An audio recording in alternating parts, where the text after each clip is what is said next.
चलिए आज प्रकृति के एक ऐसे सीक्रेट कोड को क्रैक करते हैं जो हमारे चारों ओर हर जगह मौजूद है, फूलों की पंखुड़ियों से लेकर पेड़ों की शाखाओं तक में छिपा हुआ। हम एक ऐसे सवाल से शुरू करते हैं जो शायद कभी ना कभी हम सबके मन में आया होगा। ये सुनने में तो बड़ा आसान लगता है, लेकिन इसका जवाब हमें एक बहुत ही असाधारण रहस्य तक ले जाता है। देखिए, प्रकृति में जो ये डिज़ाइन है ना, वो कोई इत्तेफाक नहीं है। इसके पीछे एक छिपा हुआ पैटर्न है, एक गणित की लय है जो बार बार खुद को दोहराती है। और ये कोई आज का नियम नहीं है, बल्कि एक बहुत ही पुराना, एक प्राचीन सिद्धांत है जो लाखों सालों से जीवन के विकास को चुपचाप गाइड करता आ रहा है। तो चलिए मिलकर इस सीक्रेट कोड की दुनिया में उतरते हैं और प्रकृति के इस छिपे हुए रहस्य को समझते हैं। और इस पूरे रहस्य का जो सुराग है ना, वो छिपा है बस कुछ नंबर्स में। अब देखिए, पहली नज़र में तो ये शायद किसी बोरिंग मैथ्स प्रॉब्लम जैसा लगे, है ना? लेकिन असल में यही वो चाबी है जिससे हम कुदरत के एक बहुत बड़े हिस्से को समझ सकते हैं। तो सवाल ये है कि आखिर ये फिबोनाची अनुक्रम है क्या? इसका नियम हैरान करने वाला सिंपल है, लेकिन इसके जो नतीजे हैं वो कमाल के हैं।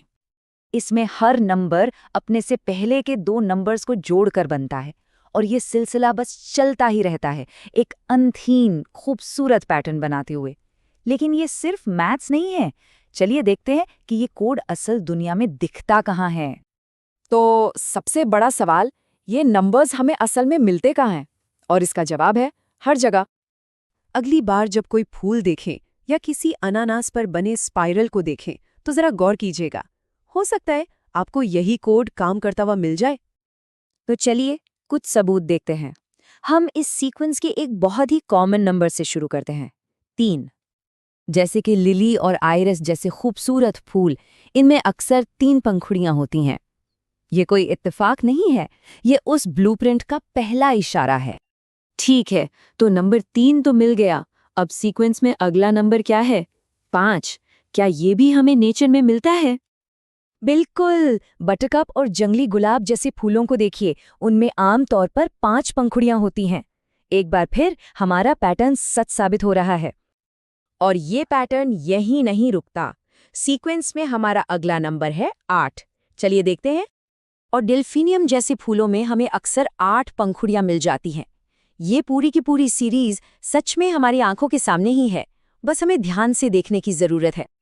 और सुनिए, ये कोड सिर्फ फूलों की पंखुड़ियों तक ही नहीं रुका है। नहीं, ये तो पाइन कोन के घुमावदार स्पाइरल से लेकर समुद्री शंख के परफेक्ट कर्व तक बहुत सारे जीवित चीजों की बनावट को ही तय करता है।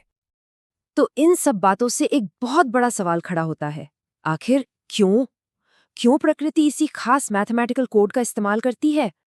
या फिर इस कमाल की यूनिफॉर्मिटी के पीछे कोई गहरा राज है? इसका जवाब हमारी सोच से कहीं ज्यादा प्रैक्टिकल है।